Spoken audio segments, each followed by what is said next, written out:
Hello friends, welcome to your channel.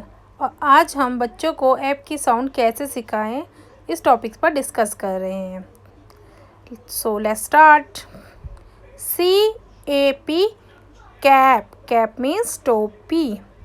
MAP map, map means मानचित्र। TAP tap, tap means नल। GAP gap, gap means अंतर। आप बच्चों को phonic sound के through properly read करवाइएगा, इससे बच्चे जल्दी सीखेंगे।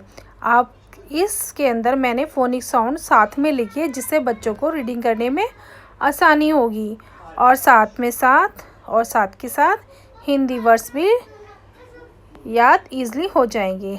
सो नेक्स्ट है हमारा वर्ड ऐप साउंड का LAP लैप, लैप मीन्स गोद। SAP सैप, सैप मीन्स पौधों का रस। NAP नैप, नैप मीन्स झपकी। YAP यैप, यैप मीन्स भौंकना। आप सभी देख रहे हैं, इसके साथ मैंने फोनिक साउंड्स लिखी है। इससे आपको इजी हो जाएगा बच्चों को लर्न कराना, साथ ही साथ हिंदी में उनके शब्द का ज्ञान भी हो जाएगा। थैंक